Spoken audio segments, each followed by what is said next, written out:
नमस्कार, जय हिंद दोस्तों। स्वागत है आपका अपने YouTube channel current affairs by Divyanshu. आज की इस वीडियो में हम लोग संविधान के अनुच्छेद पे चर्चा करने वाले हैं। आप लोगों में से कई लोगों का ये डिमांड था कि सर अनुच्छेद पे एक वीडियो बना दिया जाए, और ये सही भी है क्योंकि हर एग्ज़ाम में आपको दो से मिनिमम दो, एक से दो तो दिख ही जाते हैं, 2-3 क्वेश्चन आपको अनुच्छेद से देखने को मिल जाते हैं और बीपीएससी में तो खासकर मिलते हैं। तो सबसे पहले हम थोड़ा सा बेसिक इसके बारे में चर्चा करेंगे, उसके बाद आगे बढ़ेंगे। तो जब भी संविधान की बात हम लोग करते हैं तो हमारे जहन में 3 शब्द आता है। वो 3 शब्द कौन कौन से हैं? तो पहला है भाग। ठीक है, चलिए अनुच्छेद से ही शुरू करते हैं। जब अनुच्छेद हम लोग आज पढ़ ही रहे हैं तो पहले नंबर पर आप रखिए अनुच्छेद, यानी कि आर्टिकल। दूसरा वर्ड क्या आता है मन में? भाग, यानी जिसे आप कहते हैं पार्ट्स। ठीक है, इसको आप क्या कहते हैं? आर्टिकल। तीसरा मन में क्या आता है? अनुसूची, जिसे आप कहते हैं शेड्यूल। जिसे क्या कहते हैं? Schedule, schedules. मोटा मोटी हम लोग थोड़ा सा यहाँ पर समझने का प्रयास करेंगे कि ये 3 शब्द क्या एक ही हैं तो कैसे हैं, और अलग हैं तो कैसे हैं। तो यहाँ पर अगर हम बात कर लीजिए, आप जिस भी परीक्षा की तैयारी कर रहे हैं, चाहे बीपीएससी एईडीओ हो, बीपीएससी सीएससी हो, एसएससी, रेलवे, जिस भी एग्ज़ाम की तैयारी कर रहे हैं, अनुच्छेद से रिलेटेड क्वेश्चन हर एग्ज़ाम में पूछा जाता है। तो सबसे पहले हम समझेंगे अनुच्छेद क्या है। तो अनुच्छेद जो है ये एक तरह से हम अगर बात करें तो एक रूल बुक है संविधान का। ठीक है, रूल बुक है, रूल बुक की तरह कार्य करता है। और अनुच्छेद जो है ये स्वतंत्र शक्ति या नियम की व्याख्या करता है। जैसे एग्जाम्पल आप ले सकते हैं, मान लीजिए अनुच्छेद 17। अनुच्छेद 17 क्या बताता है? कि अस्पृश्यता का अंत, मतलब छुआछूत नहीं कर सकते हैं किसी के साथ। उसी तरह अनुच्छेद 21 की अगर आपसे बात कर ली जाए तो ये जीवन के अधिकार की बात करता है। अनुच्छेद जो है वो समय समय पर बढ़ाए और घटाए भी जा सकते हैं। ठीक है, बढ़ाए जा सकते हैं, घटाए जा सकते हैं। इसलिए आप देखेंगे कि जब संविधान लागू हुआ था तो उस समय 395 अनुच्छेद था। हालांकि नंबर आपको लिखा हुआ अभी भी यही मिलेगा 395, लेकिन 470 अनुच्छेद के आसपास हो चुका है, लेकिन नंबर यही रहेगा 395 लिखा हुआ है। उसमें जो है क्लॉज ए, क्लॉज बी इस तरह का जोड़ दिया गया है, तो 470 अनुच्छेद के आसपास पहुँच गई है। ये हुआ अनुच्छेद। अब अगर आपसे भाग के बारे में पूछा जाए तो भाग जो है ये संविधान के चैप्टर की तरह कार्य करता है, अध्याय की तरह कार्य करता है। ठीक है, ये चैप्टर की तरह या आप कह लें अध्याय की तरह कार्य करता है। जैसे संविधान के भाग जो है वो समान विषयों वाले अनुच्छेद को एक जगह रखते हैं, मतलब एक अध्याय है और उसमें जो भी उससे रिलेटेड विषय दिए गए हैं उन सभी को जो है सभी अनुच्छेदों को एक जगह रहते हैं। जैसे आप एग्जाम्पल लीजिए कि संविधान का भाग 3 जो है उसमें केवल मौलिक अधिकार के बारे में दिए गए हैं, अनुच्छेद 12 से लेकर 35 तक। ठीक है, अब अनुसूची की अगर बात कर लें, इसी के रिस्पेक्ट में अगर भाग के रिस्पेक्ट में आप बात करें अनुच्छेद की, तो ये उन चैप्टर्स के अंदर, जैसे हमने बताया था कि ये भाग जो है एक चैप्टर की तरह कार्य करता है और उसके अंदर अनुच्छेद लिखे गए हैं। तो भाग जो है उसी चैप्टर्स के अंदर लिखे गए पैराग्राफ या फिर विशेष नियम है। भाग हमें बताता है कि विषय क्या है, भाग हमें विषय के बारे में बताएगा कि विषय क्या है, और अनुच्छेद जो है उसका पूरा डिटेल हमारे सामने लाकर रख देता है। क्लियर है? अब आते हैं अनुसूची पे। तो अनुसूची जो है ये संविधान के अंत में दी गई टेबल या आप लिस्ट कह लें, ये टेबल या लिस्ट की तरह कार्य करता है। जो जानकारी अनुच्छेद में बहुत लंबी हो जाती है उसे अलग से अनुसूची में डाल दिया गया है, सूचियों में डाल दिया गया, जिसे हम लोग अनुसूची कहते हैं। यहाँ पर संविधान के अंत में, यानी सूची तो आप कहेंगे ठीक है ये सूची, अनुसूची मतलब पीछे वाली सूची। ठीक है, अनुसूची मतलब जैसे आप कहते हैं सहचर, सहचर मतलब क्या हुआ? साथ चलने वाला। वही आप अगर कहेंगे अनुचर, तो अनुचर मतलब आपके पीछे चलने वाला।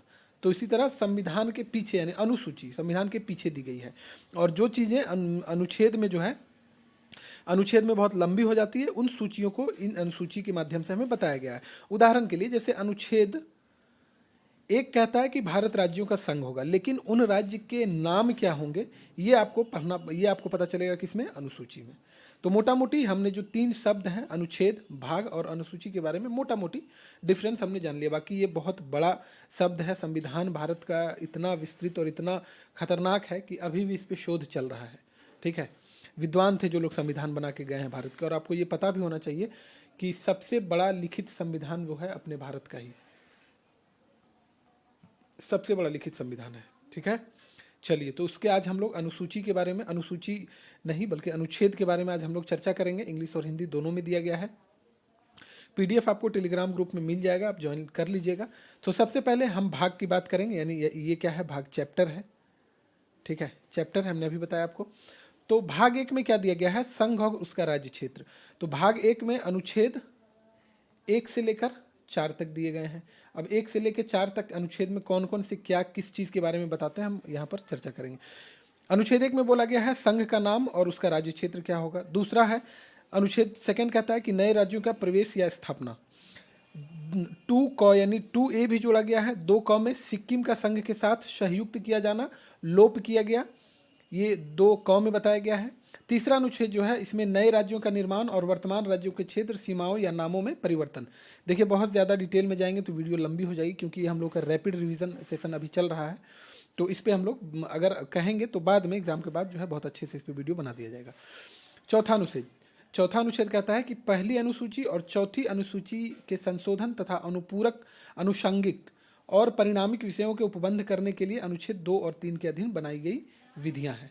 तो मोटा मोटी इससे जो पूछा जाता है क्वेश्चन, वो 1 और 2 से अधिकतर क्वेश्चन पूछे जाते हैं। क्लियर है। चलिए, नागरिकता के बारे में अगर पूछा जाएगा तो भाग 2 में नागरिकता आता है और अनुच्छेद 5 से 11 तक में नागरिकता के बारे में उल्लेख किया गया। ये भी क्वेश्चन कई बार पूछा गया कि नागरिकता का उल्लेख संविधान के भाग 2 के तहत अनुच्छेद कितने से कितने तक किया गया है, तो ध्यान रखिएगा 5 से 11 तक किया गया है। भाग 5 संविधान के प्रारंभ पर नागरिकता, संविधान का जब प्रारंभ हुआ था तो उस समय नागरिकता किस प्रकार से मिली थी उसके बारे में हमें डिटेल जानकारी देता है। अनुच्छेद 5। अनुच्छेद 6 कहता है पाकिस्तान से भारत को प्रव्रजन करने वाले कुछ व्यक्तियों के नागरिकता के अधिकार के बारे में बताता है। अनुच्छेद 7 में दिया गया पाकिस्तान के प्रव्रजन करने वाले कुछ व्यक्तियों के नागरिकता के अधिकार के बारे में बताता है। अनुच्छेद 8 क्या कहता है, भारत के बाहर रहने वाले भारतीय उद्भव के कुछ व्यक्तियों के नागरिकता के अधिकार की विशेष व्याख्या करता है।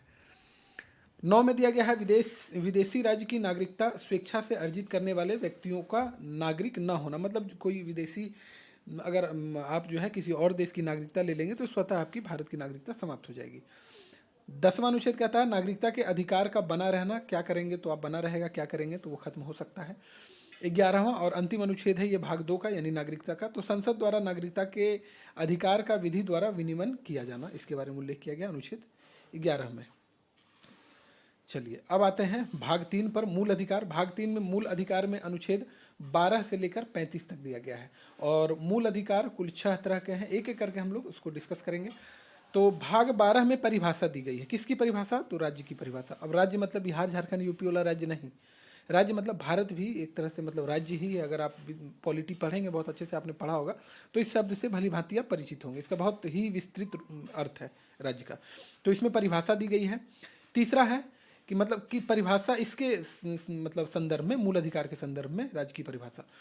मूल अधिकार से असंगत या उनके अल्पीकरण करने की विधियां, मतलब मूल अधिकार में कुछ ऐसी विधियां दी गई, जैसे अगर आप संविधान में कोई संशोधन करते हैं तो जहां तक वो संशोधन मूल अधिकार को इफेक्ट करता है वहां तक उस संशोधन को जो है रद्द माना जाएगा। इस तरह के कुछ नियम 13 में दिए गए हैं। अब जो है हमने बताया था कि 6 तरह के मौलिक अधिकार हैं। तो पहला मौलिक अधिकार से आइए शुरुआत करते हैं, समानता का अधिकार। समानता का अधिकार 14 से 18 तक के अनुच्छेद में दिया गया और ये क्वेश्चन भी अनगिनत बार एग्जाम में पूछा गया है। 14वां अनुच्छेद कहता है कि विधि के समक्ष समता। 15वां अनुच्छेद कहता है धर्म, मूलवंश, जाति, लिंग या जन्मस्थान के आधार पर आप किसी से विभेद नहीं कर सकते हैं, किसी से कोई भेदभाव नहीं कर सकते। और ये पांचों के पांचों अनुच्छेद जो हैं VVI हैं, एकदम रट लीजिएगा, इसे रट लिए हैं तो अच्छी बात है, बस रिवीजन करते चलिए। 16वां अनुच्छेद भी अनगिनत बार, ये मतलब पांचों अनुच्छेद बहुत बार एग्जाम में पूछे गए हैं। 16वां अनुच्छेद लोक नियोजन के विषय में अवसर की समानता की बात करता है। 17वां अनुच्छेद छुआछूत यानी अस्पृश्यता के अंत के बारे में बताता है। 18वां अनुच्छेद उपाधियों का अंत, 18वां अनुच्छेद में उपाधियों के अंत के बारे में बताया गया है। ये था समता का अधिकार। दूसरा है स्वतंत्रता का अधिकार, जिसका जो है उल्लेख हमें अनुच्छेद 19 से लेकर 22 तक में मिलता है। ठीक है, 19 से लेकर 22 तक में मिलता है।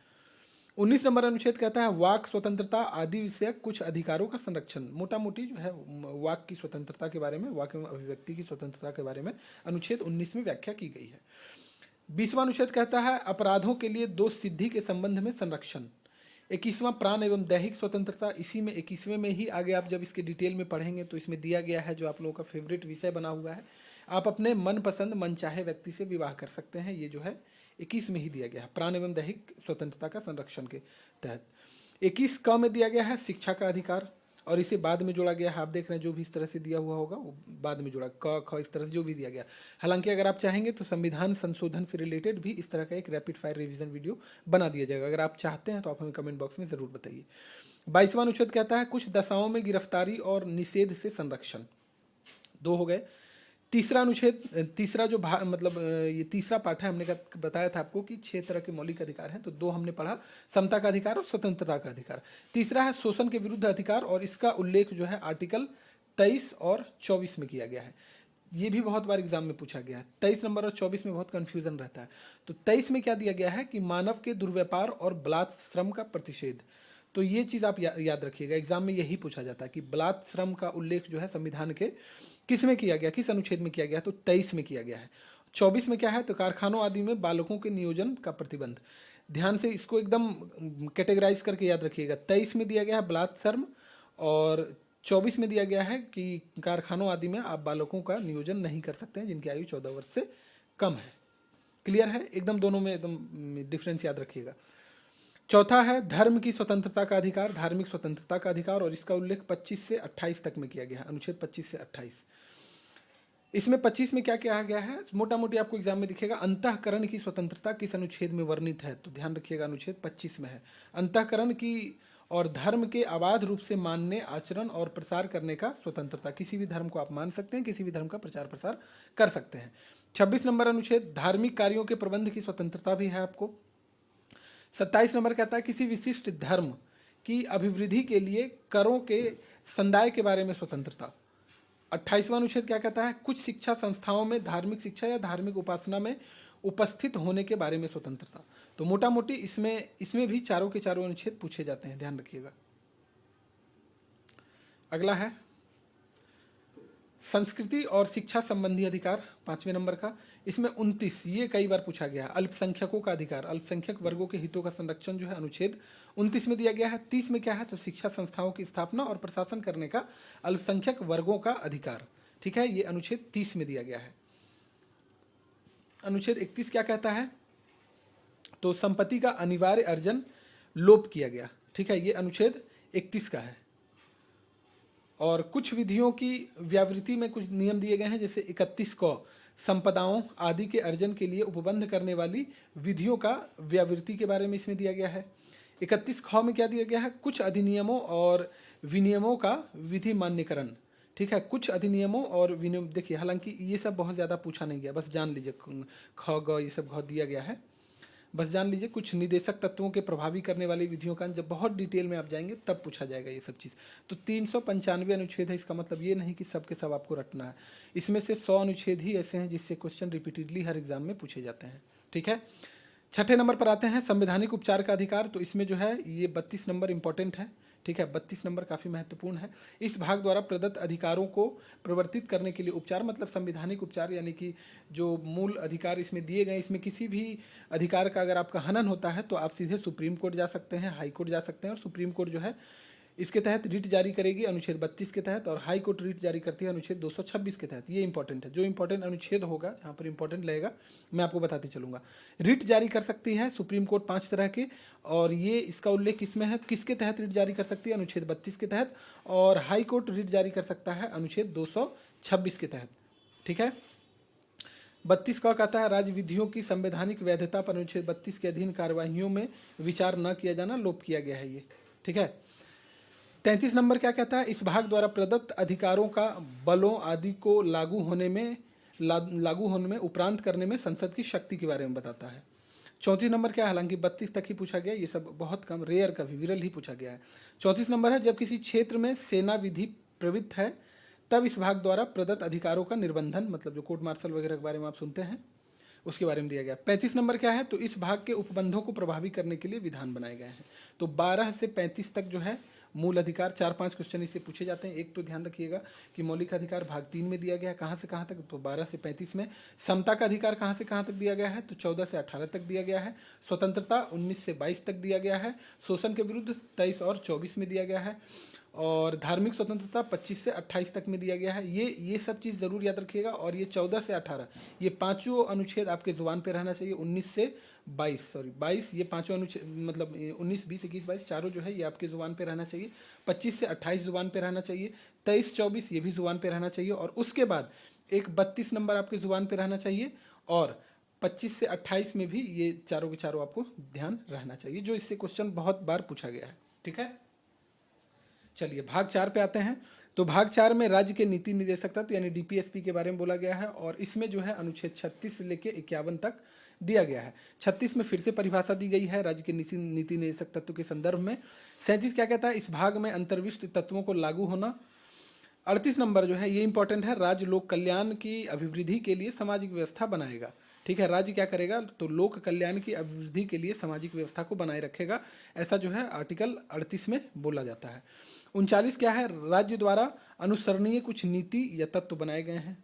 ठीक है, 39 नंबर में राज्य द्वारा कुछ अनुसरणीय नीति और तत्व बनाए गए हैं। 39 को इंपॉर्टेंट है, समान न्याय और निःशुल्क विधिक सहायता। ये कई बार पूछा गया है कि समान न्याय और निःशुल्क विधिक सहायता का उपबंध संविधान के किस अनुच्छेद में है, तो अनुच्छेद 39 क में है। क्लियर है। चलिए 40 नंबर, ग्राम पंचायतों का संगठन। ग्राम पंचायतों का संगठन के बारे में अनुच्छेद 40 में कहा गया है, डीपीएसपी में कहा गया है, ये अनगिनत बार एग्जाम में पूछा गया है।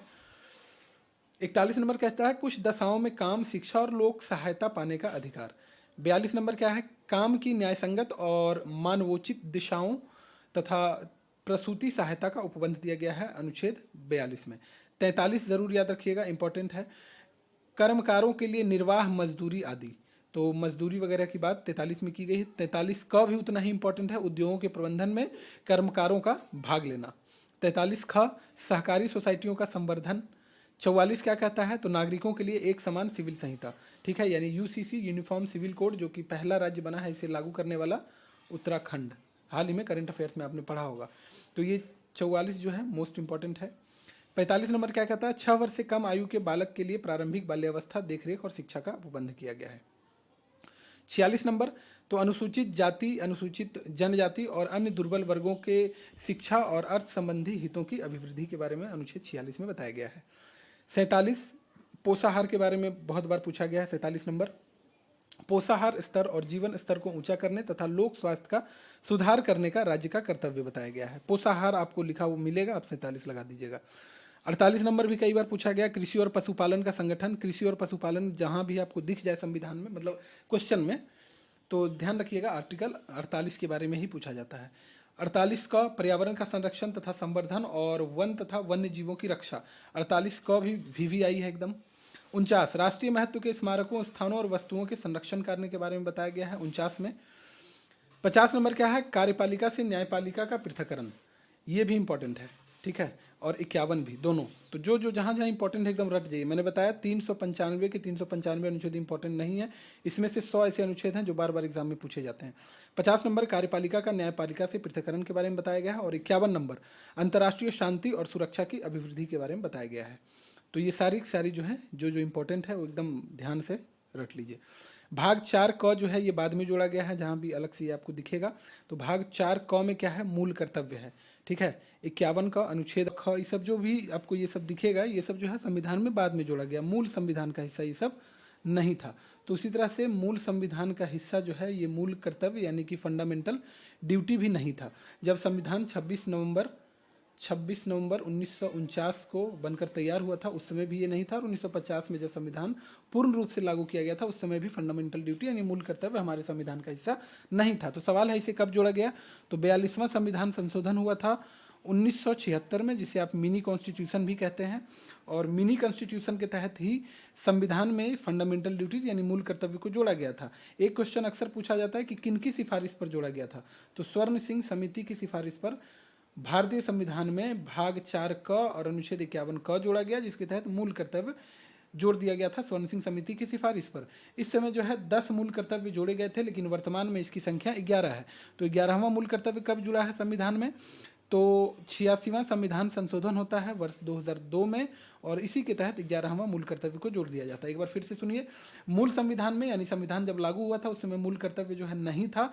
42वां संविधान संशोधन, जिसे आप मिनी कॉन्स्टिट्यूशन कहते हैं, 1976 में लागू होता है, मतलब संशोधन होता है 42वें नंबर का, और इस समय स्वर्ण सिंह समिति की सिफारिश पर 10 मूल कर्तव्य को जोड़ दिया जाता है। लेकिन वर्तमान में 11 मूल कर्तव्य हैं। 11वां मूल कर्तव्य 86वें संविधान संशोधन 2002 के तहत संविधान में खोज दिया गया। चलिए अब आते हैं भाग 5 पर। संविधान का सबसे बड़ा भाग है ये, संघ के बारे में बताया गया। इसमें कई अध्याय दिए गए हैं। पहला अध्याय कार्यपालिका, जिसमें राष्ट्रपति और उपराष्ट्रपति के बारे में बताया गया है। तो 52 नंबर कहता है कि भारत का एक राष्ट्रपति होंगे। 53 नंबर कहता है संघ की कार्यपालिका शक्ति जो है वो राष्ट्रपति में निहित होगी।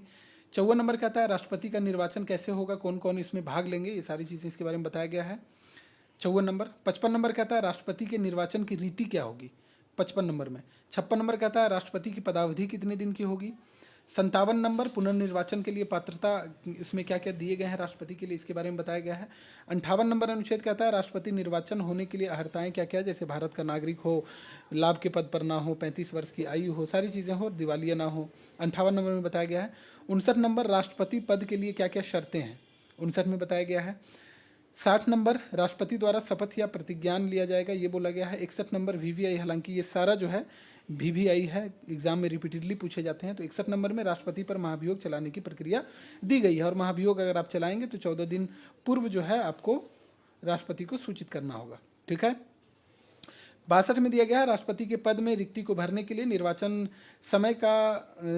करने का समय और आकस्मिक रिक्ति को भरने के लिए निर्वाचित व्यक्ति जो होंगे उनकी पदावधि क्या होगी। 63 नंबर से उपराष्ट्रपति की बारी आती है। 63 नंबर में बोला गया कि भारत के एक उपराष्ट्रपति होंगे, और 64 में बताया गया उपराष्ट्रपति जो होंगे वो राज्यसभा का पदेन सभापति होंगे, मतलब उपराष्ट्रपति के पद पर जो भी बैठेंगे वो राज्यसभा के पदेन सभापति होंगे। ठीक है।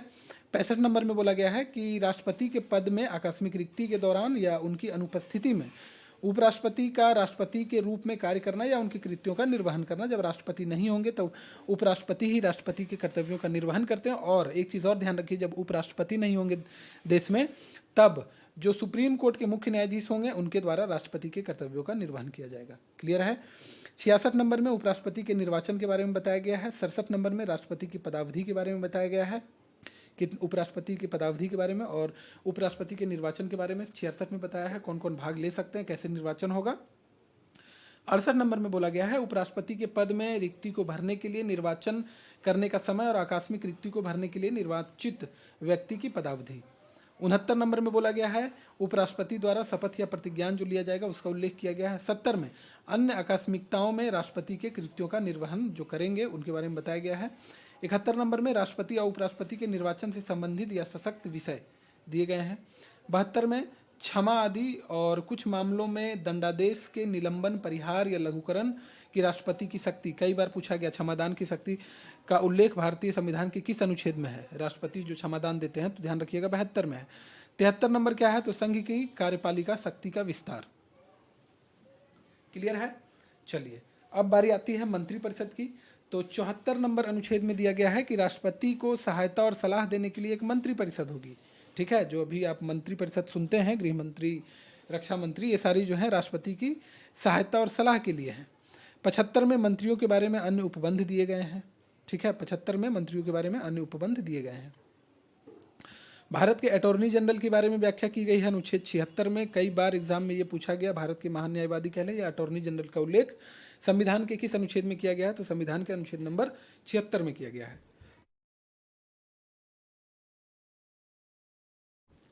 77 में भारत सरकार के कार्य का संचालन। 78 में राष्ट्रपति को जानकारी देने आदि के संबंध में प्रधानमंत्री के कर्तव्य के बारे में बताया गया है। ये था अध्याय 1। अध्याय 2 में संसद के बारे में पढ़ेंगे, साधारण वाले हिस्से को। तो 79 में क्या बोला गया है कि संसद का गठन करना है, और संसद में क्या क्या आता है, तो संसद में लोकसभा प्लस राज्यसभा प्लस राष्ट्रपति, उपराष्ट्रपति इसमें नहीं शामिल है। संसद शब्द में लोकसभा, राज्यसभा और राष्ट्रपति तीनों आते हैं, और ये भी कई बार एग्जाम में पूछा गया, उपराष्ट्रपति इसमें नहीं होंगे। ठीक है। 80 नंबर राज्यसभा की संरचना के बारे में बताया गया है, इंपॉर्टेंट है एकदम, कई बार पूछा गया है। तीनों एकदम, तीनों ध्यान रखिएगा। 81 नंबर लोकसभा की संरचना के बारे में बताया गया है। 82 नंबर प्रत्येक जनगणना के पश्चात पुनः समायोजन किया जाएगा। सीट वगैरह जो होता है कि जैसे बिहार में 40 सीट है और इसमें यूपी में 80 सीट है, इसी तरह ये सारी जनगणना वगैरह के बाद इनका फिर से समायोजन किया जाएगा, बताया गया है। 83 में जो है संसद के सदनों की अवधि बताई जाएगी।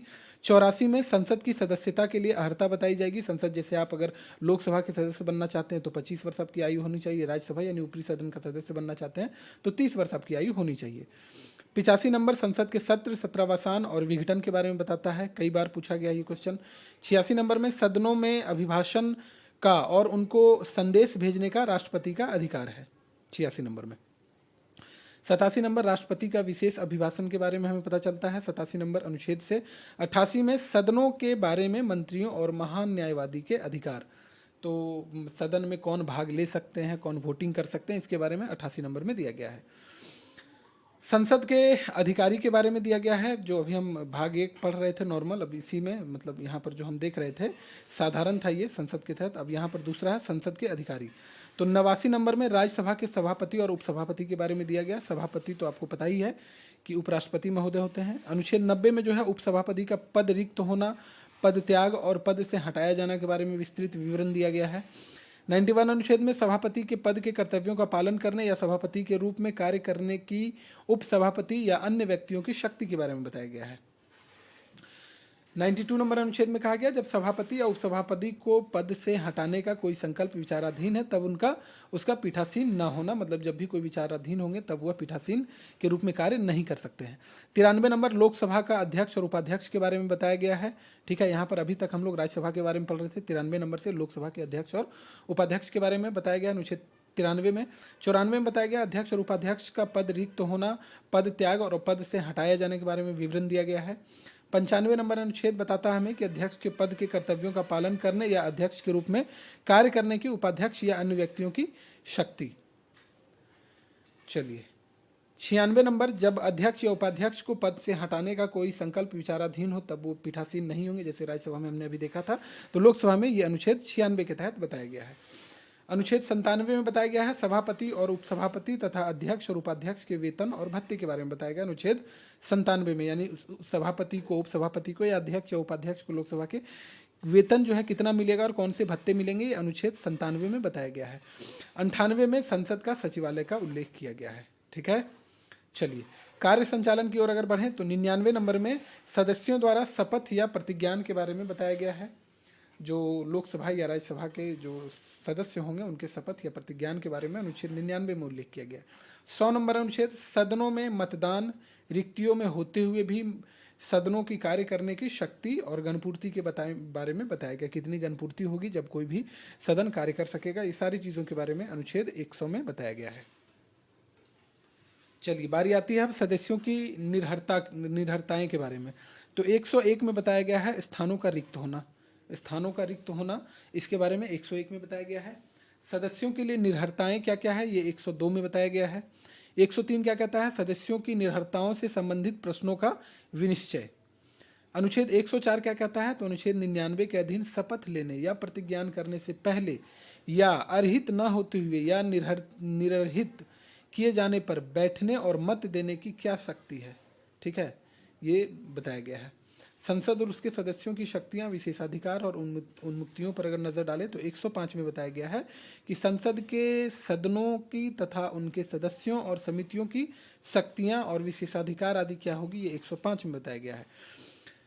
ये इंपॉर्टेंट है। 106 नंबर सदस्यों के वेतन और भत्ते जो हैं वो कहाँ से मिलेंगे, कितने मिलेंगे, सारी चीज़ें बताई गई है। 107 विधेयकों को पुनः स्थापन और पारित किए जाने के संबंध में उपबंध।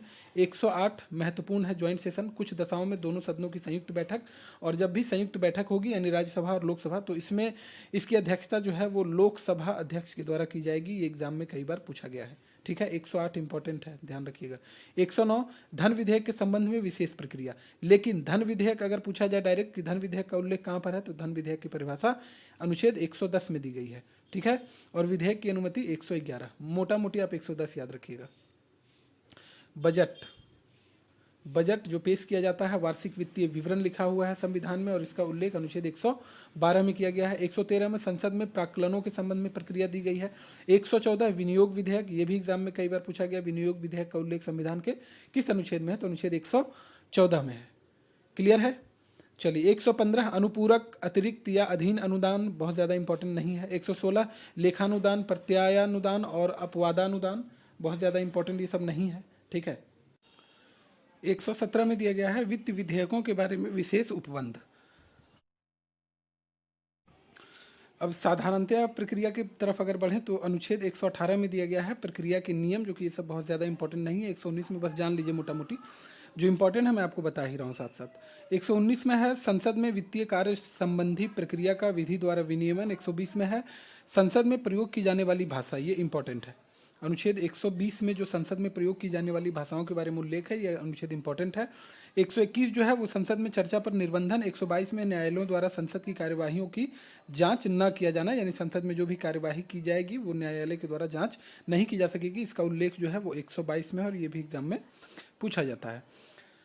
अब जो है 123 से राष्ट्रपति की विधायी शक्तियों के बारे में दिया गया है, मतलब अध्याय, ये इसी का अध्याय है, मतलब जो हम संघ कर रहे हैं ना भाग 5, उसी के तहत कई अध्याय दिए गए हैं। ठीक है। तो 123 में दिया गया है संसद के विश्रांति काल में अध्यादेश प्रख्याति करने की राष्ट्रपति की शक्ति, मतलब सीधा सीधी जानिए कि जो पूछा जाता है कि राष्ट्रपति अध्यादेश किस अनुच्छेद के तहत जारी कर सकते हैं, तो 123 है। और वहीं अगर पूछ लिया जाए कि राज्यपाल किस अनुच्छेद के तहत जारी करते हैं, तो 213 अनुच्छेद है, आगे हम लोग पढ़ेंगे उसके बारे में। संघ की न्यायपालिका पे अगर चर्चा करें तो 124 में जो है वो सुप्रीम कोर्ट की स्थापना और गठन के बारे में बताया गया है। 124 क में राष्ट्रीय न्यायिक नियुक्ति आयोग के बारे में बताया गया है। 124 ख में आयोग की कृत्य क्या होंगे उसके बारे में बताया गया है। 124 ग में विधि बनाने की संसद की शक्ति। ठीक है, विधि बनाने की संसद की शक्ति, ये और ये दोनों इंपॉर्टेंट है, ध्यान रखिएगा। 125 में न्यायाधीशों के वेतन आदि, ये भी इंपॉर्टेंट है, जो मैं सर्किल करूंगा उस पर आप विशेष ध्यान देंगे। न्यायाधीशों के वेतन आदि के बारे में उल्लेख मिलता है हमें संविधान के अनुच्छेद 125 में। 126 में कार्यकारी मुख्य न्यायमूर्ति की नियुक्ति की बात की गई है, ये भी इंपॉर्टेंट है। और 127 तदर्थ न्यायाधीशों की नियुक्ति, बीपीएससी में ये अनुच्छेद पूछा गया है। 127 अनुच्छेद कहता है कि तदर्थ न्यायाधीशों की नियुक्ति के बारे में उल्लेख किया गया है इसमें। 128 में उच्चतम न्यायालय की बैठक में सेवानिवृत्त न्यायाधीशों की उपस्थिति के बारे में उल्लेख किया गया है। 129 में उच्चतम न्यायालय का अभिलेख न्यायालय होना, ये भी जो है बीपीएससी में पूछा गया है। 130 में उच्चतम न्यायालय का स्थान और 131 नंबर अनुच्छेद में उच्चतम न्यायालय की आरंभिक अधिकारिता। 131 क में क्या है, तो इसमें दिया गया, हालांकि इसका लोप ही किया गया है, तो छोड़िए इसे, क्या जानिएगा। 132 कहता है कि कुछ मामलों में उच्च न्यायालयों से अपीलों में उच्चतम न्यायालय की अपीलीय अधिकारिता। ठीक है, ये भी इंपॉर्टेंट है। 133 नंबर कहता है कि उच्च न्यायालय से सिविल विषयों से संबंधित अपीलों में उच्चतम न्यायालय की अपीलीय अधिकारिता, सिविल मामलों वाला ये है। 134 क्या है, तो दांडिक विषयों में उच्चतम न्यायालय की अपीली अधिकारिता, ये भी इंपॉर्टेंट है 134। चलिए आगे बढ़ते हैं। 134 का क्या कहता है, तो उच्चतम न्यायालय में अपील के लिए प्रमाण पत्र। 134 का 135 नंबर अनुच्छेद कहता है विद्यमान विधि के अधीन फेडरल न्यायालय की अधिकारिता और शक्तियों का उच्चतम न्यायालय द्वारा प्रयोक्तव्य होना, बहुत ज़्यादा इंपॉर्टेंट नहीं है। 395 अनुच्छेद आपको याद रखना आवश्यक नहीं है, मैंने पहले ही बताया। 136 नंबर इंपॉर्टेंट है, अपील के लिए उच्चतम न्यायालय की विशेष इजाज़त। 137 नंबर निर्णयों या आदेशों का उच्चतम न्यायालय द्वारा पुनराविलोकन। ठीक है। 138 नंबर उच्चतम न्यायालय की अधिकारिता की विधि दी गई है। 139 क्या कहता है, कुछ रिट निकालने की शक्तियों का उच्चतम न्यायालय को प्रदत्त किया जाना। ठीक है, ये सब बस जान लीजिए, एग्जाम में जो पूछा गया उसे सर्किल कर दिया गया, हालांकि ये दोनों बहुत ज़्यादा इंपॉर्टेंट नहीं है। ये मैं अपने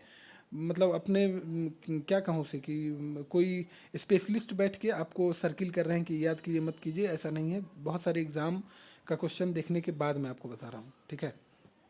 139 का में कुछ मामलों का अंतःकरण है। 140 में उच्चतम न्यायालय की अनुषंगिक शक्तियाँ हैं।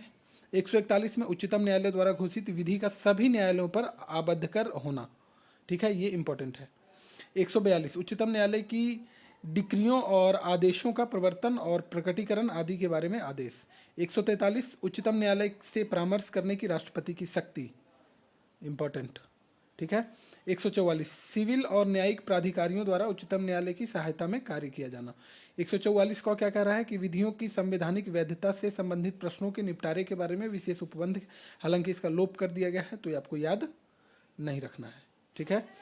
145 क्या है, तो न्यायालय के नियम वगैरह इसमें दिए गए हैं और उच्चतम न्यायालय के अधिकारी और सेवा तथा व्यय के बारे में 146 में दिया गया है और 147 निर्वचन है। क्लियर है।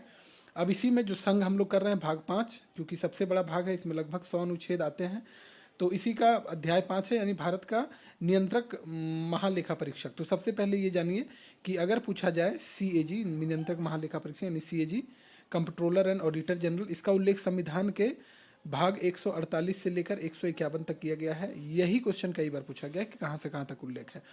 अब डिटेल में जानते हैं। 148 नंबर कहता है भारत का एक महान नियंत्रक महालेखा परीक्षक होंगे। 149 नंबर कहता है नियंत्रक महालेखा परीक्षक के कर्तव्य और शक्तियों के बारे में इसमें उल्लेख किया गया है। 150 नंबर अनुच्छेद में संघ के और राज्यों के लेखाओं का प्रारूप। 151 संपरीक्षा प्रतिवेदन, जो प्रतिवेदन सौंपते हैं CAG। तो ये चारों के चारों अनुच्छेद जो हैं वो इम्पोर्टेंट है, इसे अच्छे से देख लीजिएगा। अब जो है यहाँ पर हमने देखा था संघ में 52 से लेकर अनुच्छेद 52 से लेकर 151 नंबर अनुच्छेद तक इसमें है, कुल 100 अनुच्छेद इसमें दिए गए हैं। अब जो है भाग 6 की ओर हम लोग बढ़ रहे हैं। भाग 6 में जो है वो राज्य, जितनी चीज़ें हम लोग अभी केंद्र के बारे में पढ़े हैं उसी तरह हम लोग जैसे राज्यसभा, लोकसभा, मंत्रिमंडल, उसके बाद ये उच्चतम न्यायालय, राष्ट्रपति, उपराष्ट्रपति, सभी चीज़ों के बारे में हम लोग राज्य में अब पढ़ेंगे, ठीक है, भाग 6 में। तो भाग 6 में भी कई अध्याय दिए गए हैं। तो ये साधारण अध्याय के तहत 152 में परिभाषा दिए गए हैं, किसके संदर्भ में, तो राज्य के संदर्भ में, मतलब जो भी ये चैप्टर में आपको दिख रहा है, ठीक है। 153 नंबर में राज्यों के राज्यपाल होंगे ऐसा बोला गया है। 153 नंबर अनुच्छेद में VVI राज्य की कार्यपालिका शक्ति होगी इनमें निहित राज्यपाल में। 154 नंबर, जैसे राष्ट्रपति को हम लोग पढ़ रहे थे वैसे ही हम लोग राज्यपाल महोदय के बारे में पढ़ रहे हैं। कार्यपालिका अध्याय 2 में हम लोग इंटर कर चुके हैं। 155 में राज्यपाल की नियुक्ति जो है वो राष्ट्रपति महोदय के द्वारा की जाएगी, ये बताया गया है। 156 में राज्यपाल की पदावधि कितनी होगी ये बताया गया है। ये सारे के सारे इंपॉर्टेंट है। 157 नंबर में राज्यपाल नियुक्त होने की अर्हताएं क्या होगी, तो कितना आयु होना चाहिए, क्या है, सारी चीज़ें इसमें बताया गया है। राज्यपाल के पद के लिए शर्तें क्या क्या होंगी 158 नंबर में बताया गया है। अनुच्छेद 159 में राज्यपाल द्वारा शपथ या प्रतिज्ञान जो लिया जाता है उसके बारे में उल्लेख किया गया है। 160 नंबर अनुच्छेद कहता है कुछ आकस्मिकताओं में राज्यपाल के कृत्यों का निर्वहन, ठीक है। 161 इंपॉर्टेंट, राज्यपाल जैसे राष्ट्रपति महोदय क्षमा करते हैं उसी तरह राज्यपाल महोदय को भी कुछ मामलों में क्षमा करने का अधिकार है। कुछ मामलों में दंडादेश के निलंबन, परिहार या लघुकरण के राज्यपाल की शक्ति का उल्लेख 161 में किया गया है। केवल 61 पूछा जाएगा तो राष्ट्रपति का महाभियोग है, अभी ऊपर हम लोग पढ़ चुके हैं। राज्य की कार्यपालिका शक्ति का विस्तार अनुच्छेद 162 में दिया गया है। मंत्रिपरिषद 163 अगर अनुच्छेद पूछ लिया जाए तो राज्यपाल को सहायता और सलाह देने के लिए एक मंत्रिपरिषद होंगे, जैसे हमने ऊपर पढ़ा था कि राष्ट्रपति महोदय को सलाह देने के लिए एक मंत्रिपरिषद थी, उसी तरह यहाँ पर सेम राज्य में भी देखने को मिलता है। 164 नंबर अनुच्छेद मंत्रियों के बारे में अन्य उपबंध का प्रावधान किया गया है। जैसे हम लोग महान न्यायवादी के बारे में ऊपर देखे थे अनुच्छेद नंबर 76 में, उसी तरह अनुच्छेद 165 राज्य का महाधिवक्ता, जो काम महान्यायवादी का केंद्र में होता है वही काम महाधिवक्ता का राज्य में होता है, यानी राज्य के एक ये वरिष्ठतम मतलब विधि अधिकारी होते हैं, ठीक है। मतलब राज्य सरकार की तरफ से कोई केस वगैरह लड़ा जाएगा तो यही लड़ेंगे। इन्हें जो है एडवोकेट जनरल बोला जाता है और इनके लिए भी शॉर्ट में AG लिखा जाता है, लेकिन ये अटॉर्नी जनरल है, ये एडवोकेट जनरल है। तो राज्य का महाधिवक्ता अनुच्छेद 165 इंपॉर्टेंट है, कई बार पूछा गया, ध्यान रखिएगा। 166 में राज्य की सरकार के कार्य का संचालन बताया गया है। 167 नंबर अनुच्छेद में राज्य को जानकारी देने आदि के संबंध में मुख्यमंत्री के कर्तव्य के बारे में बताया गया है। चलिए, राज्य का विधानमंडल शुरू होता है 168 से। तो 168 में राज्य के विधानमंडलों का गठन, विधानमंडल यानी जिस राज्य में विधान परिषद भी है उसकी भी बात करता है। और अनुच्छेद 169 केवल विधान परिषद के उत्सादन या सृजन, यानी किसी राज्य में विधान परिषद का गठन करना है या फिर उसका खात्मा करना है, उसकी समाप्ति करना है, तो इसका अनुच्छेद 169 में। और ये भी जो है BPSC CSC में क्वेश्चन 2-3 बार पूछा गया है कि विधान परिषद का उल्लेख किस अनुच्छेद में है। आपका जवाब होगा अनुच्छेद 169। विधानसभाओं की संरचना पूछा जाएगा तो अनुच्छेद 170 में विधानसभा की संरचना कैसी होगी उसका उल्लेख किया गया है, ठीक है। और बिहार में विधान परिषद भी, ये चीज़ ध्यान रखिएगा। अनुच्छेद 71 कहता है कि विधान परिषद की संरचना कैसी होगी, ठीक है।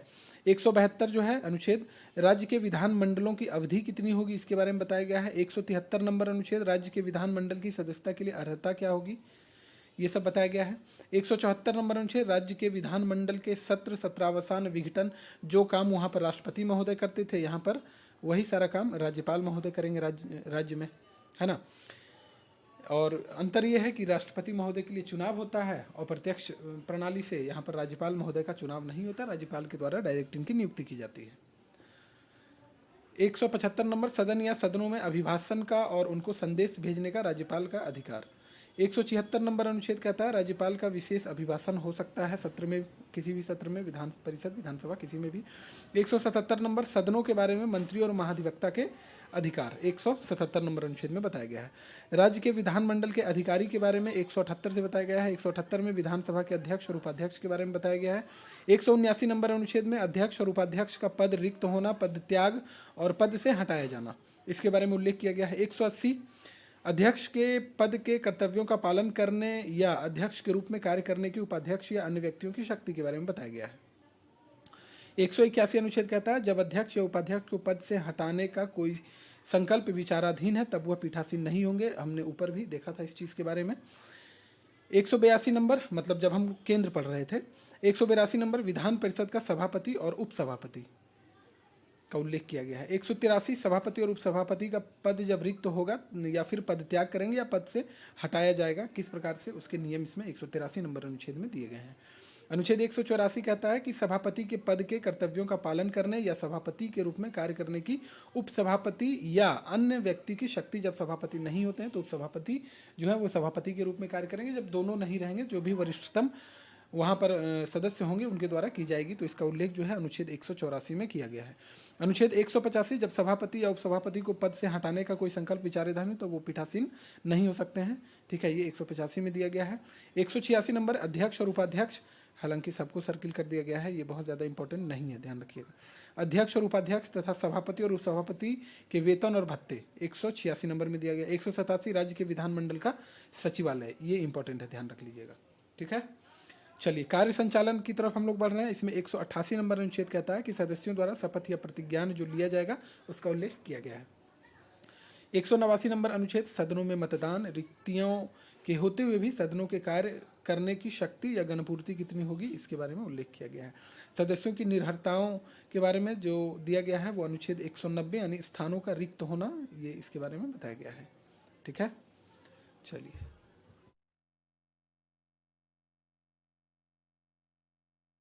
191 नंबर, सदस्यों के लिए निर्भरताएं दी गई है। 192 सदस्यों की निर्भरताओं से संबंधित प्रश्नों का विनिश्चय, बहुत ज़्यादा इंपॉर्टेंट नहीं है, अभी तक किसी एग्जाम में नहीं पूछा गया है, ठीक है। मतलब जो भी पॉपुलर एग्जाम है, अब किसी एग्जाम में पूछा गया होगा जो मतलब है, तो इसका कोई कसम खा के कोई नहीं बैठा, लेकिन जो भी अभी के लिए ये बहुत ज़्यादा इंपॉर्टेंट, बहुत ज़्यादा रिलेवेंट नहीं है, जानना चाहिए, लेकिन एग्जाम का जो पैटर्न है हम उसी को फॉलो करेंगे। अनुच्छेद 193 में कहा गया है कि अनुच्छेद 188 के अधीन शपथ लेने या प्रतिज्ञान करने से पहले या अर्हित न होते हुए या निर्धारित किए जाने पर बैठने और मत देने के लिए शक्ति, ठीक है।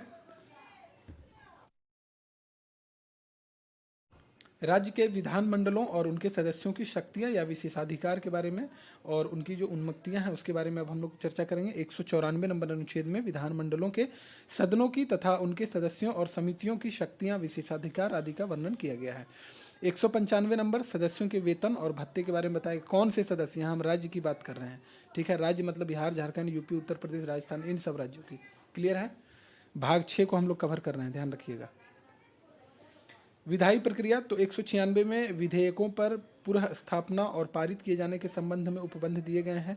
197 नंबर, धन विधेयकों से भिन्न विधेयकों के बारे में विधान परिषद की शक्तियों पर निर्बंधन लगाया गया है। धन विधेयक आपको पता है कि जैसे केंद्र में केवल लोकसभा में प्रस्तुत किया जा सकता है, वैसे ही राज्य में केवल विधानसभा में प्रस्तुत किया जा सकता है। और कोई विधेयक धन विधेयक है या नहीं, लोकसभा में ये लोकसभा अध्यक्ष डिसाइड करेंगे और विधानसभा में विधानसभा के अध्यक्ष डिसाइड करेंगे। 198 नंबर, धन विधेयकों के संबंध में विशेष प्रक्रिया दी गई है राज्य के संदर्भ में। 199 धन विधेयक की परिभाषा दी गई है, किसके लिए, तो राज्य के संदर्भ में। 200वां अनुच्छेद विधेयकों पर अनुमति की बात करता है। 201 नंबर, विचारों के लिए आरक्षित विधेयक की बात करता है, ठीक है। वित्तीय विषयों के संबंध में प्रक्रिया, तो 202 में वार्षिक वित्तीय विवरण, जैसे हम लोग 110 में पढ़ रहे थे, वहाँ 112 माफ़ कीजिएगा 112 में केंद्र के लिए बजट की बात कर रहे थे। ठीक है, हमने बताया था आपको कि 202 में राज्य के लिए वार्षिक वित्तीय विवरण यानी कि बजट का उल्लेख किया गया। बजट शब्द कहीं भी संविधान में नहीं लिखा गया, इसलिए जो है वार्षिक वित्तीय विवरण लिखा जाता है। 202 वीवीआई है, याद रखिएगा। 203 विधानमंडल में प्राक्कलनों के संबंध में प्रक्रिया। 204 विनियोग विधेयक, इंपॉर्टेंट है। 205 अनुपूरक अतिरिक्त या अधिक अनुदान। 206 लेखानुदान, प्रत्यायानुदान और अपवादानुदान, बहुत इंपॉर्टेंट नहीं है। 207 वित्त विधेयक के बारे में विशेष उपबंध, बहुत ज़्यादा इंपॉर्टेंट नहीं है। चलिए, साधारणतया प्रक्रिया। 208 प्रक्रिया के नियम। 209 राज्य के विधानमंडल में वित्तीय कार्य संबंधी प्रक्रिया का विधि द्वारा विनियमन, बहुत ज़्यादा इंपॉर्टेंट नहीं है। ये इंपॉर्टेंट है। 210 नंबर विधानमंडल में प्रयोग की जाने वाली भाषा के बारे में इसमें बताया गया है। 211 में विधानमंडल में चर्चा पर निर्बंधन के बारे में बताया गया है। 212 न्यायालयों द्वारा विधानमंडल की कार्यवाहियों की जांच न किया जाना, तो ये केंद्र वाला जो है सो पूछे जाने की संभावना है, वो पूछा गया है एक आध एग्जाम में, ये जो है बहुत ज़्यादा इंपॉर्टेंट नहीं है।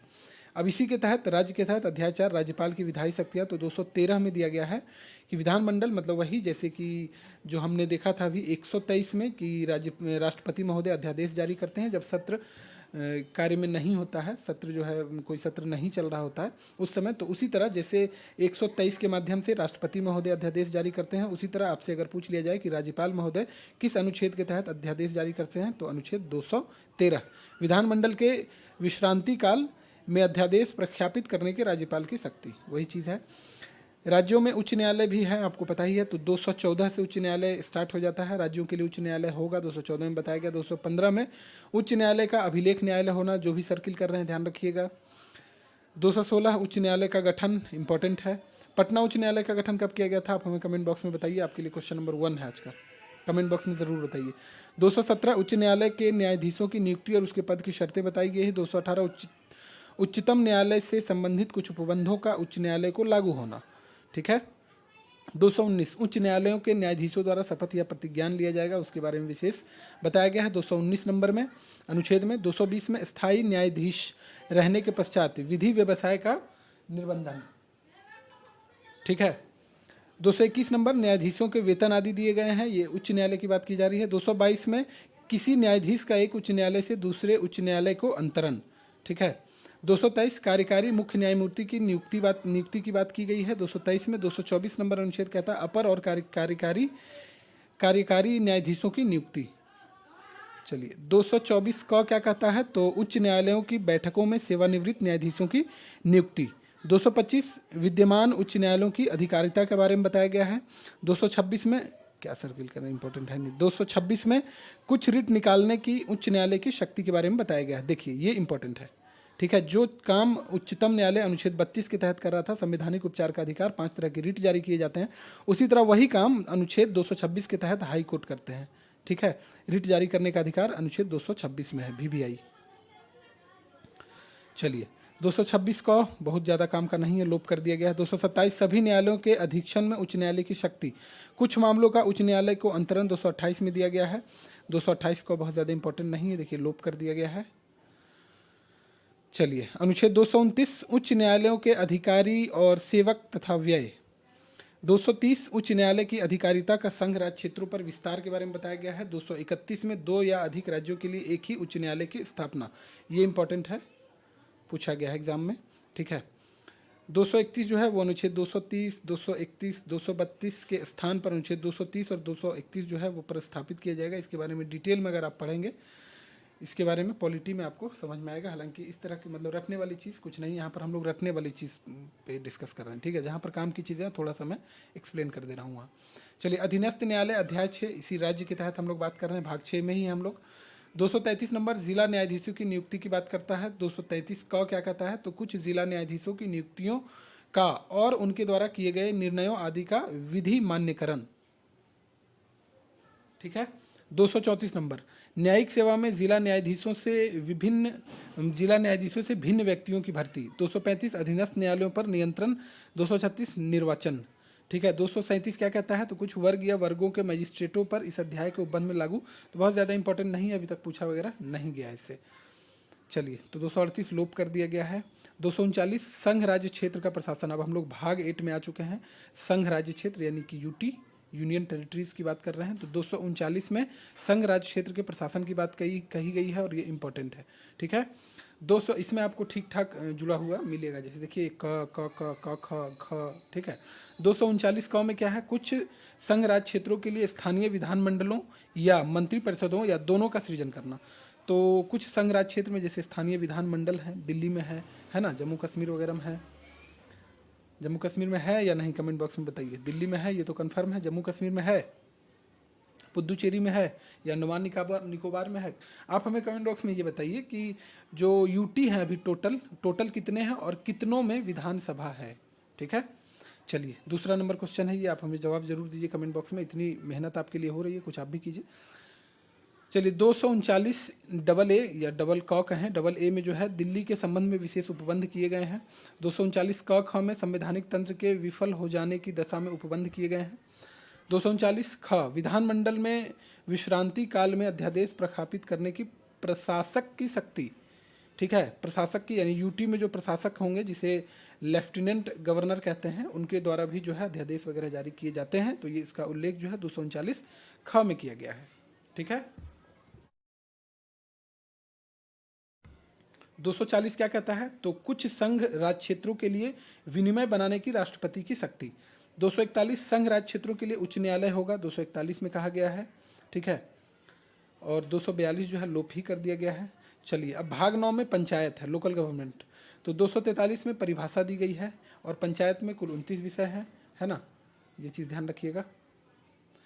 चलिए 243 का एकदम जो सर्किल करेंगे ध्यान रखिएगा। 243 का ग्राम सभा का गठन किया जाएगा।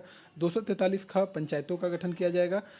243 ग पंचायतों की संरचना के बारे में बताया गया है। 243 घ स्थानों का आरक्षण जैसे कि आप देखेंगे अगर तो A B C D, तो ग्रुप डी आरक्षण, आप इस तरह से कुछ भी याद रख लीजिएगा, मतलब निमोनिक्स बना लीजिएगा। पंचायतों की अवधि कितनी होगी, 243 अंग में बताया गया है। 243 च में सदस्यों के लिए अर्हताएं क्या होगी ये बताया गया है। पंचायतों की शक्तियां, प्राधिकार और उत्तरदायित्व 243 छ में बहुत ज़्यादा इंपॉर्टेंट नहीं है। 243 ज में पंचायतों द्वारा अधिरोपित करने की शक्तियां और उनकी निधियां।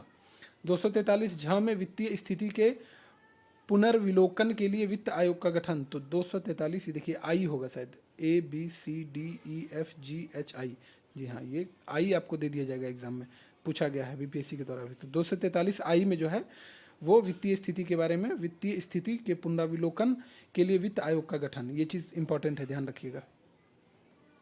243 ज्ञ में दिया गया है पंचायतों के लेखाओं की समपरीक्षा।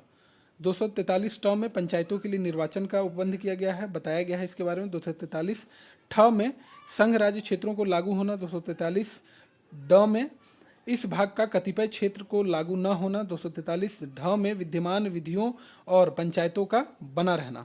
ठीक है, और 243 न में निर्वाचन संबंधी मामलों में न्यायालयों के हस्तक्षेप का वर्जन।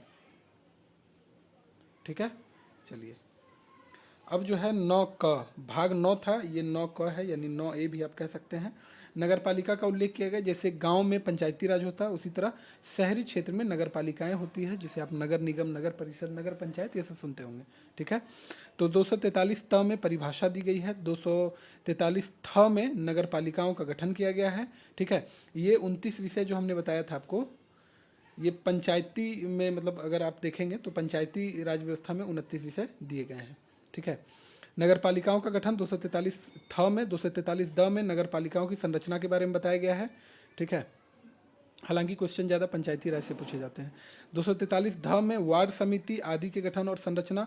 243 9 में स्थानों का आरक्षण। नगर पालिकाओं की अवधि कितनी होगी, 243 प में बताया गया है। 243 फ में सदस्यता के लिए निर्भरताएं बताई गई है। 243 ब में नगर पालिकाओं आदि की शक्तियां, प्राधिकार और उत्तरदायित्व के बारे में बताया गया है। 243 भ नगर पालिकाओं द्वारा अधिरोपित करने की शक्ति और उनकी निधियां। 243 म में क्या बोलता है, तो वित्त आयोग, ये इंपॉर्टेंट है, ध्यान रख लीजिएगा। हालांकि ये पूछा अभी तक नहीं गया है, पंचायत वाला ही पूछा जाता है, लेकिन ध्यान रख लीजिएगा। ठीक है, एक ही तो याद रखना है आपको। चलिए, नगर पालिकाओं के लेखाओं की संपरीक्षा 243 य, 243 य क में नगर पालिकाओं के लिए निर्वाचन, 243 य ख में संघ राज्य क्षेत्रों को लागू होना, 243 य ग में इस भाग का कतिपय क्षेत्रों को लागू न होना, 243 य घ में जिला योजना के लिए समिति, महानगर योजना के लिए समिति, 243 य अंग में, ठीक है, 243 य च में विद्यमान विधियों और नगर पालिकाओं का बना रहना, 243 य छ में निर्वाचन संबंधी मामलों में न्यायालयों के हस्तक्षेप का वर्जन। देखिए ये सब स्पीड में पढ़ दिए हैं तो तनाव मत ले लीजिएगा, आप PYQ देखिएगा, ठीक है, ये सबसे बहुत कम क्वेश्चन पूछे गए हैं तो तनाव नहीं ले लेना है कि इतना कैसे याद होगा, रटने मत लग जाइएगा, ठीक है, स्मार्ट स्टडी कीजिए, बेकार की दुनिया भर की ज्ञान लेने के चक्कर में मत रहिएगा। PYQ इसीलिए बोला जाता है कि देखिए, आप मुझ पर भरोसा मत कीजिए, PYQ देखिए।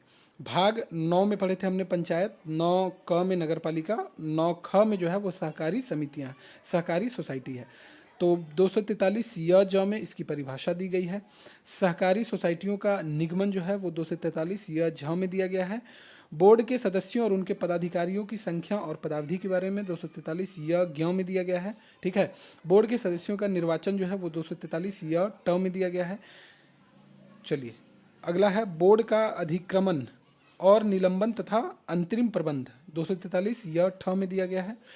यह अंग में 243 यह अंग में सहकारी सोसाइटी के लेखाओं की संपरीक्षा, साधारण निकाय की बैठक संयोजित करना 243 यह ढ में दिया गया है। सूचना प्राप्त करने का सदस्य का अधिकार 243 यह 9 में दिया गया है। 243 यह त में विवरणियाँ दी गई है।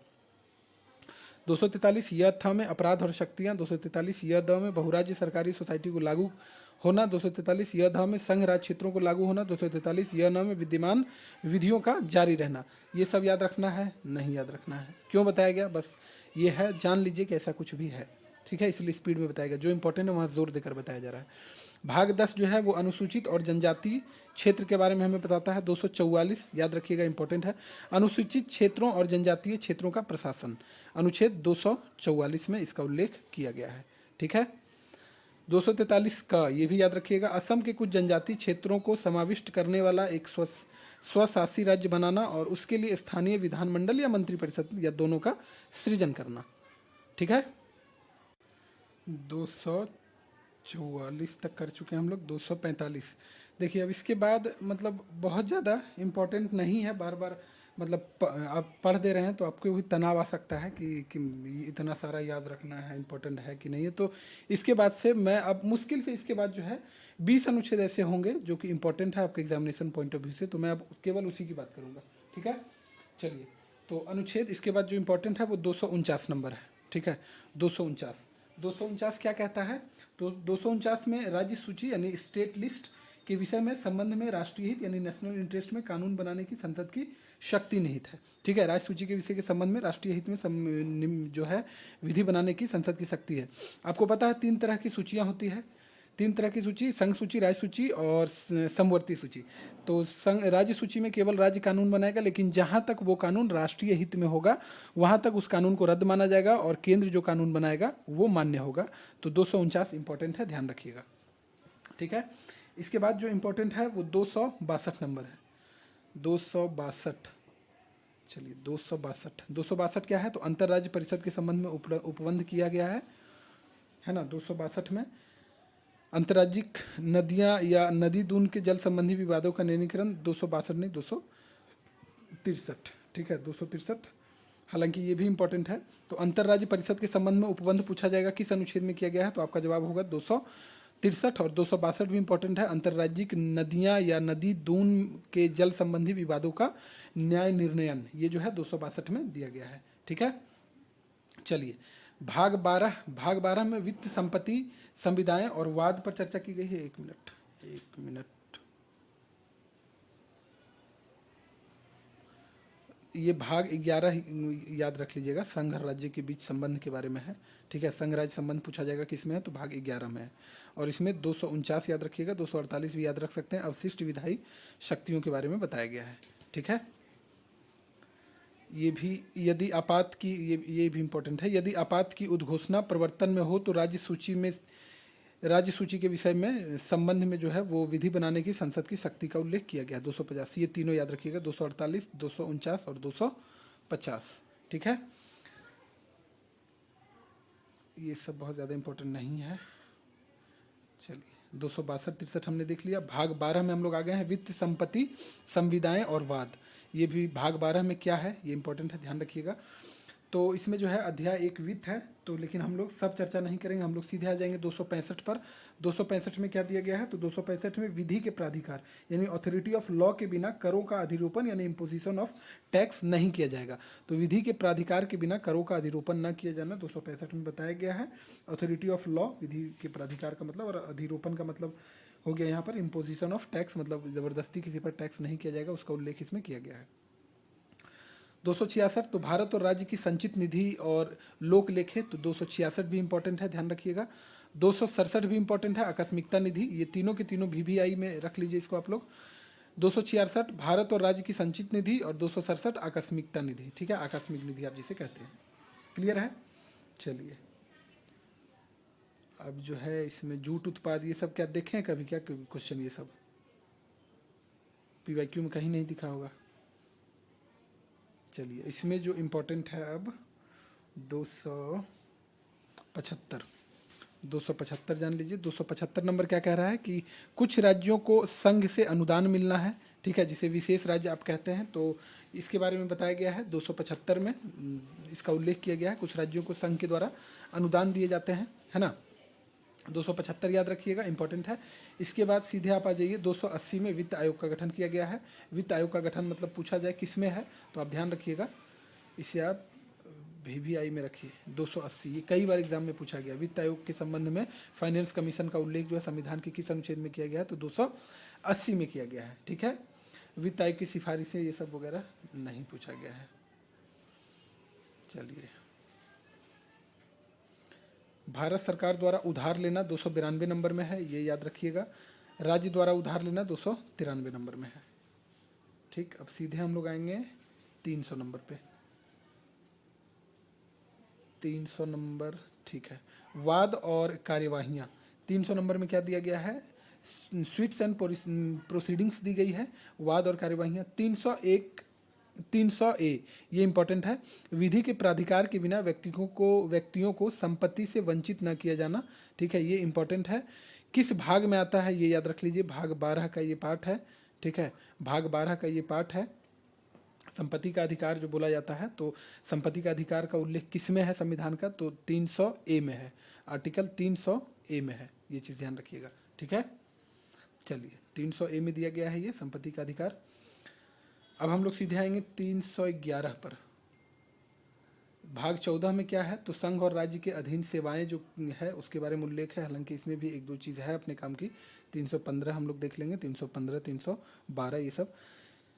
312 में क्या है, तो अखिल भारतीय सेवाओं को उल्लेख किया गया है, इंपॉर्टेंट है, ध्यान रखिएगा। 312 उसके बाद 314 हम लोग देखेंगे। 315 में क्या है, तो संघ और राज्यों के लिए लोक सेवा आयोग होगा, जैसे BPSC है ना, BPSC जो आपका एग्जाम लेगा EDO का। उसके बाद UPSC, ये सब जो है संघ और राज्यों के लिए लोक सेवा आयोग का गठन 315 में किया गया है। 316 भी एग्जाम में पूछा गया है। 316 क्या है, तो सदस्यों की नियुक्ति और पदावधि के बारे में बताया गया है, जो इसके मतलब सदस्य और नियुक्त किए जाएंगे उनकी पदावधि क्या होगी, किस प्रकार से नियुक्ति होगी, इसका जो है 316 में बताया गया है, ठीक है। चलिए 316 भी याद रखिएगा। इसके बाद हम लोग याद रखेंगे 320 लोक सेवा आयोगों के कृत्य 320 में दिए गए हैं। लोक सेवा आयोगों की कृति यानी कि function of public service commission, ठीक है, function of public service commission PSC। चलिए ये सब लोक सेवा आयोगों की वह लोक सेवा आयोगों के प्रतिवेदन ये सब कभी नहीं पूछा गया है। भाग 14 क में क्या है, तो अधिकरण है, ठीक है। भाग 14 क में अगर पूछा जाए क्या है, तो भाग 14 क में अधिकरण है। अब इसमें से हमको क्या याद रखना है, तो 323 क याद रखना है, प्रशासनिक अधिकरण, ठीक है। प्रशासनिक अधिकरण यानी एडमिनिस्ट्रेटिव ट्रिब्यूनल्स के बारे में पूछा जाता है, एडमिनिस्ट्रेटिव ट्रिब्यूनल्स, इसका उल्लेख है 323A में, ठीक है। 323 ख याद रखना है क्या, नहीं याद रखना है, इंपॉर्टेंट नहीं है। अब याद जो रखना है वो 324 हम लोगों को याद रखना है। 324 क्या कहता है, तो निर्वाचनों के अधीक्षण, निदेशन और नियंत्रण का निर्वाचन आयोग में निहित होना। तो मोटा मोटी निर्वाचन आयोग का जो है उल्लेख संविधान के अनुच्छेद 324 में किया गया है, ठीक है, ये चीज़ ध्यान रखिएगा। आगे जो हम लोग को पढ़ना है 326 देख लीजिए, लोकसभा राज्यों की विधानसभाओं के लिए निर्वाचनों का वयस्क मताधिकार का आधार होना। 326 भी पूछा ही जाता है। वयस्क मताधिकार जो 18 वर्ष है ना, 18 वर्ष से जिनकी भी आयु ऊपर है वो वोट दे सकते हैं, ये पता ही है, ये याद रखिएगा। 300 चलिए ये नहीं है। चलिए भाग 16, कुछ वर्गों के संबंध में विशेष उपबंध दिए गए हैं। तो 330 नंबर याद रखना है आपको। लोकसभा में अनुसूचित जातियों और अनुसूचित जनजातियों के लिए स्थान आरक्षित किए गए हैं। जैसे कि बिहार में 6 सीट जो है एससी के लिए आरक्षित किए गए हैं, है ना, 40 सीट में से। तो उसका उल्लेख जो है, आरक्षण का उल्लेख 330 में किया गया है। क्लियर है। 330 का भी याद रख लीजिएगा, यानी 330 ए, लोकसभा में महिलाओं के लिए स्थान का आरक्षण दिया गया है 330 ए में। 331 भी याद रख लीजिएगा, लोकसभा में आंग्ल भारतीय समुदाय का प्रतिनिधित्व, हालांकि ये खत्म कर दिया गया है, हो सकता है पूछ लिया जाए कभी कि खत्म किया गया है। तो ये तीनों जो है आपको याद रखना है। अगला हम लोग 335 नंबर देखेंगे। 335 क्या कह रहा है, तो सेवाओं और पदों के लिए अनुसूचित जातियों और अनुसूचित जनजातियों के दावे। ठीक है, सेवाओं और पदों के लिए जो अनुसूचित जाति और अनुसूचित जनजाति हैं उनके द्वारा जो दावे किए जाते हैं उसका उल्लेख जो है 335 नंबर अनुच्छेद में किया गया है। अब हम लोग सीधे आ जाएंगे किस पे, तो आपात में चले जाएंगे हम लोग। अब 2-3 चीज़ें ये सब यहाँ जान लीजिए, ये सब इंपॉर्टेंट है। 338 में क्या है, राष्ट्रीय अनुसूचित जाति आयोग यानी कि एससी आयोग। 338 ए में अनुसूचित जनजाति एसटी आयोग का गठन किया गया है। 338 ख में पिछड़े वर्गों के लिए राष्ट्रीय आयोग यानी कि ओबीसी के लिए जो है ये किया गया है। तो ये तीनों भी याद रखिएगा। 339 क्या कह रहा है, तो अनुसूचित क्षेत्रों के प्रशासन और अनुसूचित जनजातियों के कल्याण के बारे में संघ का नियंत्रण। बहुत ज़्यादा इंपॉर्टेंट नहीं, लेकिन ये तीनों आपके लिए इंपॉर्टेंट है, ये ध्यान रखिएगा। 341 अनुसूचित जातियाँ, 342 अनुसूचित जनजातियाँ, 342 का सामाजिक और शैक्षिक दृष्टि से पिछड़े वर्ग, ये तीनों भी याद रखिएगा। ठीक है, चलिए अब जो अगले पर हम लोग आएंगे, राजभाषा भाग 17। अच्छा, ये भी छूट ही रहा था, राजभाषा। तो अगर पूछा जाए कि संघ की राजभाषा का उल्लेख संविधान के किस अनुच्छेद में किया गया है, तो VVI में इसे आप रख लीजिए, अनुच्छेद 343। ठीक है, 343 में किया गया। राजभाषा के संबंध में आयोग और संसद की समिति, ये इंपॉर्टेंट है, बहुत ज़्यादा नहीं है। 343 केवल याद रखिएगा, काम बन जाएगा। ठीक है, और 345 भी याद रखना है, अध्याय इसी का अध्याय 2 है, राजभाषा, जो हम लोग पढ़ रहे हैं, भाग 17। राज्य की राजभाषा या राज्य भाषाएं, जैसे बिहार की राजभाषा हिंदी है और दूसरी राजभाषा उर्दू है ना। पहली हिंदी है, दूसरी उर्दू। और ये मैं क्यों बता रहा हूँ, क्योंकि बिहार पहला राज्य है जिसने उर्दू को अपनी दूसरी राजकीय भाषा का दर्जा दिया है। इंपॉर्टेंट है, ध्यान रखिएगा। 343 और 345 आपको याद रखना है। इसके बाद 348 उच्चतम न्यायालय और उच्च न्यायालय में और अधिनियमों, विधेयकों आदि के लिए प्रयोग की जाने वाली भाषाओं का उल्लेख 348 में है। ठीक है, अब हम लोग सीधे आएंगे, कौन सा इंपॉर्टेंट है, ये 350 ए, प्राथमिक स्तर पर मातृभाषा में शिक्षा की सुविधाएं, इसका उल्लेख 350 ए में किया गया है। और 350 बी में भाषाई अल्पसंख्यक वर्गों के लिए विशेष अधिकार दिया गया है। ठीक है, और 351 इंपॉर्टेंट है, हिंदी भाषा के विकास के लिए निर्देश दिए गए हैं संविधान के अनुच्छेद 351 में। चलिए VVI अब नोट कीजिए आप लोग, कौन सा है यहाँ पर VVI, कौन सा दिख रहा है, तो अनुच्छेद 352 आपातकाल की घोषणा। आपातकाल, राष्ट्रीय आपात की घोषणा कब करते हैं राष्ट्रपति, तो 352 नंबर अनुच्छेद के तहत किया जाता है ना। इमरजेंसी की घोषणा जो है, मतलब राष्ट्रीय आपातकाल की घोषणा, नेशनल इमरजेंसी। इसके बाद जो है ये सब बहुत ज़्यादा इंपॉर्टेंट नहीं है। चलिए 356 याद रखना है, राज्य में संवैधानिक तंत्र के विफल हो जाने की दशा में उपबंध। 356 नंबर इंपॉर्टेंट है। तो राज्य में जब संवैधानिक तंत्र विफल हो जाता है तो उसकी दशा में उपबंध किया गया, यानी राज्य में जो राष्ट्रपति शासन लगता है उसका उल्लेख किया गया 356 में। इसके बाद 360 याद रखना है आपको, वित्तीय आपात के बारे में उपबंध दिया गया है। क्या वित्तीय आपात कभी भी लगा है भारत में, तो जवाब है नहीं, अभी कभी भी नहीं लगा है। ठीक है, चलिए सब पढ़ते रहेंगे तो पता चला विद्वान हो जाएंगे, एग्जाम निकले ना निकले, है कि नहीं। भाग 20 संविधान संशोधन इंपॉर्टेंट है। संविधान संशोधन का उल्लेख जो है संविधान के अनुच्छेद 368 में किया गया है। संविधान का संशोधन करने की संसद की शक्ति और उसके लिए प्रक्रिया क्या होगी, ये 368 में बताया गया है। 365 भी एक इम्पॉर्टेंट था, संघ द्वारा दिए गए निर्देशों का अनुपालन करने में या उनको प्रभावी करने में असफलता का प्रभाव। तो मोटा मोटी बस ध्यान रख लीजिए, 368 ज़्यादा इंपॉर्टेंट है। ठीक है, भाग 21 है अस्थायी संक्रमणकालीन और विशेष उपबंध। तो 369 क्या कह रहा है, तो राज्य सूची के कुछ विषयों के संबंध में विधि बनाने की संसद की इस प्रकार अस्थायी शक्ति मानो वे समवर्ती सूची के विषय हों। ठीक है, तो ये हालांकि पढ़ लिए भले, बहुत ज़्यादा इंपॉर्टेंट नहीं है। यहाँ पर ये सब राज्य से संबंधित है। 370 जो कि हटा दिया गया है, जम्मू कश्मीर राज्य के संबंध में अस्थायी उपबंध, ये खत्म कर दिया गया है, पता ही है आपको। कुछ भाग इसके मतलब मैक्सिमम भाग इसके खत्म कर दिए गए हैं। 371 महाराष्ट्र और गुजरात राज्यों के संबंध में विशेष उपबंध इंपॉर्टेंट है। 371 का नागालैंड राज्य के संबंध में विशेष उपबंध इंपॉर्टेंट है। 371 ख असम राज्य के बारे में है। 371 ग मणिपुर राज्य के बारे में है। 371 घ में मतलब डी में ABCD, हाँ, आंध्र प्रदेश राज्य या तेलंगाना राज्य के संबंध में तेलंगाना राज्य का गठन जो है वो 2 जून 2014 को किया गया था, पता ही होगा ये चीज़। 271 DE में आंध्र प्रदेश में केंद्रीय विश्वविद्यालय की स्थापना की बात की गई है। 271 सिक्किम राज्य के संबंध में विशेष उपबंध किया गया है। ये सब 2-3 बार जरूर देख लीजिएगा। 271 में मिजोरम राज्य के संबंध में विशेष उपबंध किया गया है ना। मैं यहाँ लिख दे रहा हूँ, ये 6 याद रहे ना रहे। ये C है, D है, E है, ये F है। 371 ये F G है, H है, I है, J है। ठीक है, 371 G में क्या है, मिजोरम राज्य के संबंध में उपबंध। 371 H में क्या है, अरुणाचल प्रदेश राज्य के संबंध में उपबंध। 371 I में क्या है, गोवा राज्य के संबंध में विशेष उपबंध। 371 J में क्या है, कर्नाटक राज्य के संबंध में। ये सब इंपॉर्टेंट है, ध्यान रख लीजिएगा। मोस्ट इंपॉर्टेंट नहीं है, मैं VVI नहीं लिख रहा हूँ, लेकिन इंपॉर्टेंट है, ध्यान रख लीजिएगा इसको। ठीक है, चलिए ये सब देख रहे हैं, लोप किया गया है, इन सब का लोप किया गया है। लोप इम्पोर्टेंट नहीं, ये मत सोचिएगा कि स्किप करके आगे बढ़ते जा रहे हैं, है ना। चलिए अब आ गया यहाँ पर अपने 390 नंबर अनुच्छेद कह रहा है कि संविधान के प्रारंभ और 1950 से 31 मार्च के बीच प्राप्त या उत्पाद व्यय किया हुआ धन, ये लोप कर दिया गया है। ठीक है, लोप कर दिया गया, इसे ये भी लोप कर दिया गया है।